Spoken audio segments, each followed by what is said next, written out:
अस्सलाम वालेकुम, मैं हूं अली रज़ा और आप देख रहे हैं मेरा यूट्यूब चैनल केमिस्ट्री वर्ल्ड। नाजरीन, हम फेज़ इक्विलिब्रिया चैप्टर पर एक लेक्चर सीरीज़ कंडक्ट कर रहे हैं, जिसके बेसिकली आज हमारा थर्ड लेक्चर है। जिसके फ़र्स्ट दो लेक्चर्स में हमने दो बेसिक और बहुत ही इंपॉर्टेंट कंसेप्ट्स को डिस्कस किया। जिसमें फ़र्स्ट लेक्चर में मैंने आपको बताया कि किसी भी सिस्टम में जो फेज़ इन्वॉल्व होते हैं वो किस तरह फाइंड करते हैं। ये हमारा फर्स्ट लेक्चर था, बड़ा ही इंपॉर्टेंट और बेसिक लेक्चर है। अगर आपने फ़ेज़ वाला लेक्चर नहीं देखा तो आपको मैं रिक्वेस्ट करूंगा और सजेस्ट भी करूंगा कि वो जाकर आप पहले देखें। फिर सेकंड लेक्चर में हमने देखा कि कंपोनेंट हम किस तरह फाइंड कर सकते हैं किसी भी गिवन सिस्टम के। ठीक है, किसी भी गिवन सिस्टम के हम कंपोनेंट किस तरह फाइंड कर सकते हैं, तो उसमें हमने ये फार्मूला यूज़ किया था। अगर ये भी लेक्चर आपने नहीं देखा तो आपको फर्स्ट दो लेक्चर देखना होंगे, तब जाकर आपको ये लेक्चर समझ में आएगा, क्योंकि ये बेसिक लेक्चर्स हैं और ये थर्ड वन भी आज हमारा लास्ट बेसिक लेक्चर है। तो इन तीनों लेक्चर्स के बगैर आप फेज़ इक्विलिब्रिया पर गिरफ्त हासिल नहीं कर सकते। चलें, आज का लेक्चर हम शुरू करते हैं, जिसमें हम पढ़ने जा रहे हैं कि हमारे पास डिग्री ऑफ फ्रीडम क्या होती है। डिग्री ऑफ फ्रीडम की डिफ़ाइन से पहले मैं आपको एक जनरल सी एग्जांपल देता हूँ, जिससे आपको इसका कुछ ना कुछ आइडिया हो जाएगा। देखिए, मेरे पास है एक सिस्टम, ठीक है, उसमें इसके ऊपर लगा हुआ है एक पिस्टन, ठीक है, इसके अंदर हमारे पास गैस है, ठीक है, इसके अंदर हमारे पास गैस फील्ड है।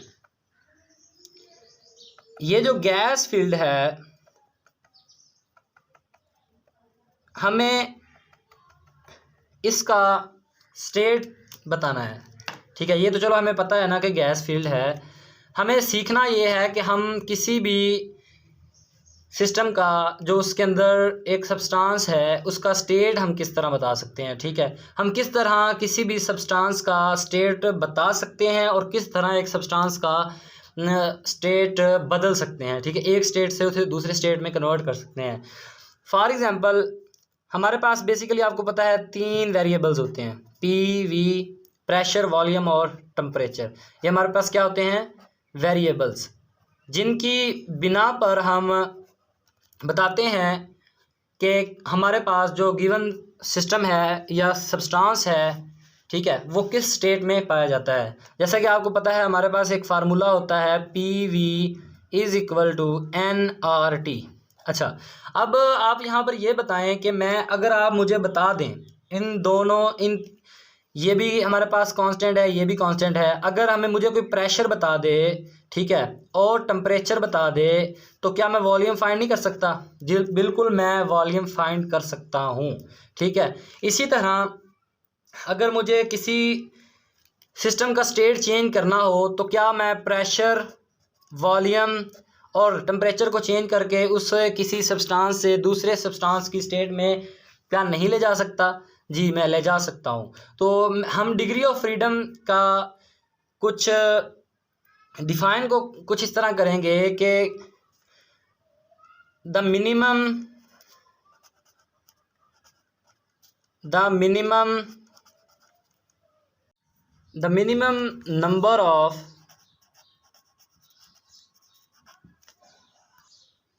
number of variables that are required to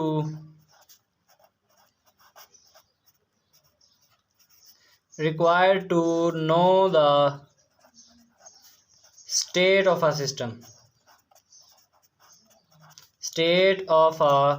system, यानी कि कितने मिनिमम नंबर ऑफ़ वेरिएबल्स मुझे पता होने चाहिए तो मैं किसी भी सिस्टम का, ठीक है, स्टेट बता सकता हूँ। तो वो हमारे पास कहलाता है डिग्री ऑफ फ्रीडम।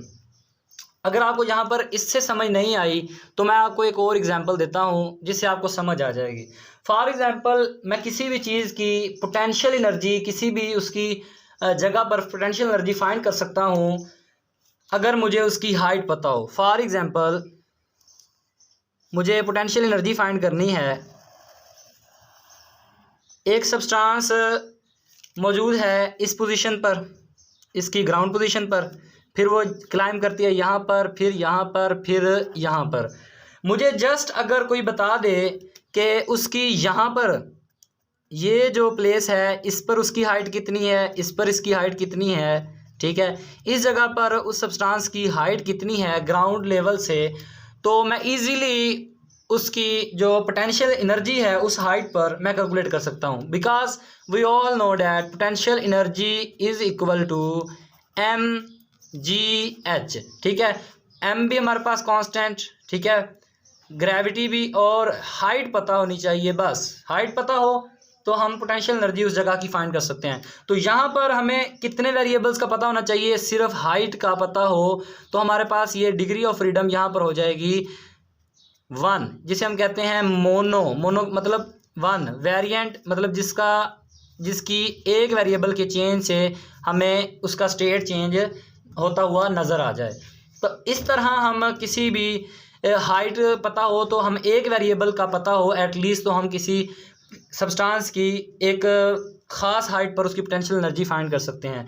इसी तरह अगर हम वाटर सिस्टम की एग्जांपल लें कि अगर मेरे पास एक बीकर में वाटर मौजूद है, ठीक है, वाटर मौजूद है, यहाँ तक वाटर है मेरे पास लिक्विड फॉर्म में, ठीक है, ये मेरे पास लिक्विड फॉर्म में वाटर मौजूद है, ठीक है। यहाँ पर मेरे पास वाटर है गैसियस फॉर्म में, ठीक है, और यहाँ पर डायनामिक इक्विलिब्रियम एग्जिस्ट करता है। इन दोनों फेजेस, ये जो दो फेजेस हैं ये मेरे पास डायनामिक इक्विलिब्रियम में, ठीक है, एग्जिस्ट कर रहे हैं, जो कि हमने फेज़ और कंपोनेंट वाले लेक्चर में डिटेल से पढ़ा हुआ है।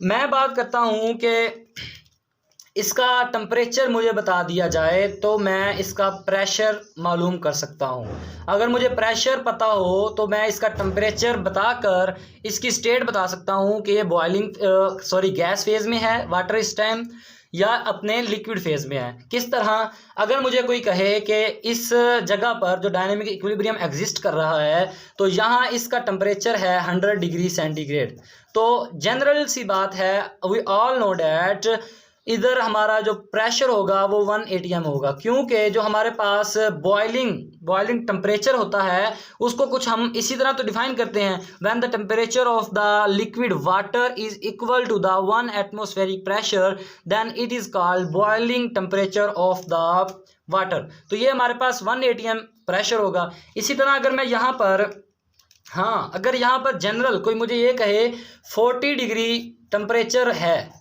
ठीक है, 40 डिग्री टेम्परेचर है, तो मुझे फाइंड करना होगा कि प्रेशर जो होगा उस 40 डिग्री पर क्या होगा, तो ये मुझे फाइंड करना होगा। तो इस तरह हमें प्रेशर अगर फाइंड हो, सिर्फ टेम्परेचर कोई बता दे तो सिर्फ हमें कितने वेरिएबल्स का एटलीस्ट पता होने से हमें सिस्टम की स्टेट का पता चल रहा है कि वो गैस है या लिक्विड है, वो है 1, तो इस तरह भी हमारी डिग्री ऑफ फ्रीडम हो जाएगी 1, तो ये भी मोनो वेरिएंट हो जाएगा, ये भी मोनो वेरिएंट होगा, ठीक है। इसी तरह अगर हम बात करें कि हमारे पास तीनों आ जाएं, ठीक है, तीनों स्टेट आ जाएं वाटर की, ठीक है, तीनों स्टेट आ जाएं, स्टेट लिक्विड H2O, ये हमारे पास लिक्विड आ जाए, सॉलिड भी हो गया, H2O हमारे पास आ जाए, गैस भी, तो यहाँ पर आपको पता है कि हमारे पास यूनिवर्सल सी बात है कि यहाँ पर हमारी जो स्टेट होंगी वो तीनों फाइंड हैं, ठीक है, 3 स्टेट्स हैं हमारे पास, ठीक है, 3 हमारे पास इधर फेजेस हैं, फेजेस भी हमारे पास 3 हैं, तो यहाँ पर हमें किसी भी वेरिएबल की बताने की ज़रूरत नहीं है, ये इंडिपेंडेंट ऑफ द वेरिएबल है, तो यहाँ पर हमारी डिग्री ऑफ फ्रीडम कितनी हो जाएगी, 0 हो जाएगी, ठीक है। तो डिग्री ऑफ फ्रीडम 0 होने का मतलब क्या है कि ये इनवेरिएंट है। इनवेरिएंट मतलब यहाँ पर किसी भी वेरिएबल की वेरिएशन का इस पर कोई असर नहीं होगा, तो ऐसे सिस्टम भी हमारे पास पाए जाते हैं। तो चलें, डिग्री ऑफ फ्रीडम की हमें डिफाइन का पता चल गया कि the number of minimum variables that are required to know about the state of a system is called degree of freedom। चलें, अब हमने ये तो फिजिकली देख लिया कि डिग्री ऑफ फ्रीडम हमारे पास ये होता है और हमें कितने वेरिएबल्स का पता होना चाहिए किसी भी सिस्टम की स्टेट को एग्जैक्ट फाइंड करने के लिए, ठीक है। तो क्या इसका हमारे पास कोई मैथमेटिकल फार्मूला भी है इसे फाइंड करने का? जी, वो भी है हमारे पास। चलें अब उससे हम डिस्कस कर लेते हैं। जी, तो डिग्री ऑफ फ्रीडम हम फाइंड करते हैं गिव्स फेज रूल फार्मूला से। अब ये जो फार्मूला है हमारे पास ये कुछ इस तरह होता है, C minus P plus 2। C हमारे पास क्या होता है, कंपोनेंट, यानी कि जो हमारा सिस्टम है जिसकी हम डिग्री ऑफ फ्रीडम फाइंड करना चाह रहे हैं वो कितने कंपोनेंट्स पर मुश्तमिल सिस्टम है, कि उसके कितने लीस्ट कंपोनेंट चाहिए तो हमें पता चलेगा। ठीक है, उसके बाद हमारे पास है P फेज़ होते हैं कि उसमें कितने फेजेस पाए जाते हैं, और प्लस 2 हमें ऐड करना होता है। अब ये जो गिव्स फेज रूल फार्मूला है ये भी एक हमने गिव्स फेज एनर्जी से जो उसकी है डेरिवेशन ली हुई है, जो कि हम नेक्स्ट लेक्चर में देखेंगे कि ये गिव्स फेज रूल फार्मूला हम किस तरह ड्राइव करते हैं। फिलहाल हम इसकी डेरिवेशन को यूज़ करते हुए डिग्री ऑफ फ्रीडम मुख्तलिफ सिस्टम्स की फाइंड करेंगे। ठीक है, तो चलें हम एक सिस्टम को डिस्कस कर लेते हैं ताकि आपके कंसेप्ट्स क्लियर हो जाएं कि हम किस तरह degree of freedom mono variant, ठीक है, डाई वेरिएंट यानी कि बाई वेरिएंट सॉरी, और इन वेरिएंट जो सिस्टम्स हैं उनके किस तरह हम डिग्री ऑफ फ्रीडम फाइंड कर सकते हैं। So as we know degree of freedom formula है हमारे पास C माइनस पी प्लस 2। तो मैं यहाँ पर जो सिस्टम डिस्कस करने जा रहा हूँ वो है हमारे पास वाटर सिस्टम। ठीक है, वाटर सिस्टम मैं यहाँ पर आपको इसकी डिग्री ऑफ फ्रीडम इसके डिफरेंट फेजेस में, ठीक है, डिराइव करके दिखाने वाला हूँ। तो चलो हम बात करते हैं सबसे पहले जो हमारे पास अगर वाटर का वन कंपोनेंट सिस्टम हो हमारे पास, जैसे सॉरी वाटर हमारे पास वन कंपोनेंट सिस्टम है। ठीक है, ये वन कंपोनेंट सिस्टम प्रोवाइड करता है। तो वन कंपोनेंट सिस्टम की अगर बात करें तो हमारे पास जो फार्मूला है, ठीक है, वो है C माइनस पी प्लस 2। तो हम डिस्कस कर रहे हैं वन कंपोनेंट सिस्टम को, तो यहाँ पर हमारा C हो जाएगा 1, ठीक है, माइनस पी प्लस 2।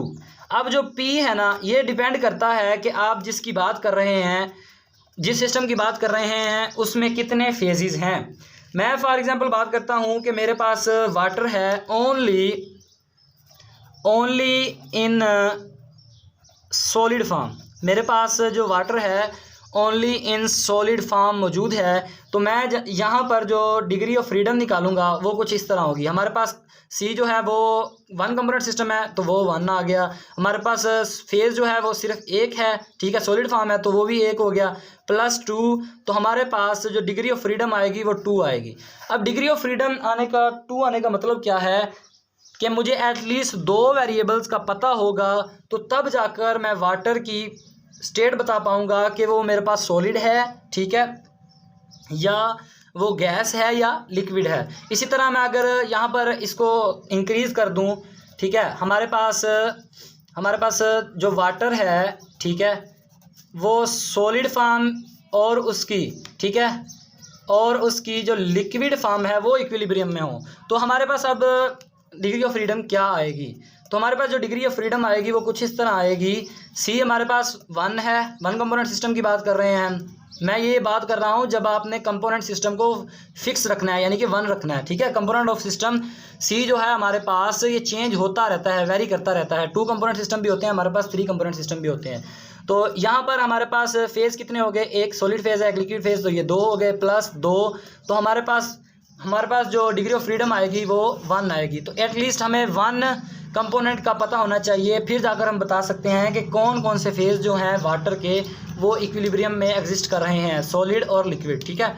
फिर तीसरा हमारे पास आता है अगर तीनों, ठीक है, तो ये हमारे पास क्या होगा, ये मैं आपको बताता चलूँ। ये हमारे पास बाई वेरिएंट होगा, ये आपको डिफाइंस भी आ सकती हैं, यानी कि अगर वो कह दे कि bivariant degree of freedom को डिफाइन करें तो ऐसा, ठीक है, the degree of freedom in which 2 variables must be known to tell about the state of the given system, then it is called bivariant. यानी कि 2 at least variables का पता हो तो तब जाकर हम बता सकें किसी भी सिस्टम की डिग्री ऑफ फ्रीडम, तो वो हमारे पास बाई वेरिएंट सिस्टम होगा। इसी तरह ये यूनी वेरिएंट होगा क्योंकि इसमें हमें सिर्फ एक, ठीक है, एक हमें वेरिएबल का पता होगा, तो हम उस वाटर की दो जो स्टेट्स इक्विलिब्रियम में हैं हम उनका बता सकेंगे, ठीक है।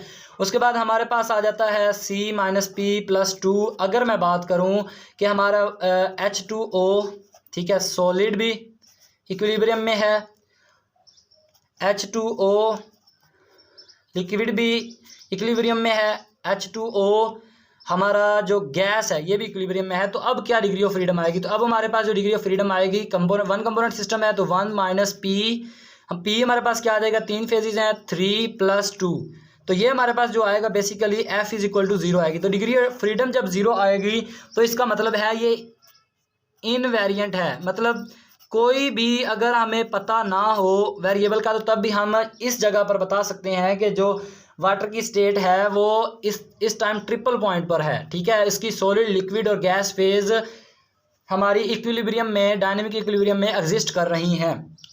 अच्छा, ये तो हमें पता चल गया डिग्री ऑफ फ्रीडम, मैंने आपको बता दिया कि किस तरह निकाल सकते हैं। तो अगर हम यहाँ पर फर्दर डेरिवेशन करना चाहें कि इन की बुनियाद पर, तो हम पी मैक्स यानी कि फेज़ मैक्सिमम कैसे निकाल सकते हैं? तो आप खुद अंदाज़ा लगाएं कि फेज़ मैक्सिमम कब हमारे पास आया था। तो यहाँ से सिंपल सा फार्मूला होगा हमारे पास, सी हमारे पास है 1, यानी कि आपने ये भी तो देखा, आप ये यहाँ पर देखें कि हमारे पास जो वन कंपोनेंट सिस्टम था, ठीक है, डिग्री ऑफ फ्रीडम और पी मैक्स ये एक दूसरे के इन्वर्स थे। ये था आज का हमारा लेक्चर जिसमें हमने डिग्री ऑफ फ्रीडम को डिस्कस किया कि डिग्री ऑफ फ्रीडम क्या होती है, और उसके जो फार्मूला है जो डिग्री ऑफ फ्रीडम को फाइंड करने का, कैलकुलेट करने का, हमने उसको भी वाटर सिस्टम के ज़रिए डिस्कस किया। उम्मीद करता हूँ आपको डिग्री ऑफ फ्रीडम की डेरिवेशन की समझ आ गई होगी। नेक्स्ट लेक्चर में हम गिव्स फ्री एनर्जी का एक टॉपिक छोटा सा डिस्कस करेंगे। अल्लाह हाफिज़, अल्लाह निगहबान, thanks for watching, wait for the next lecture.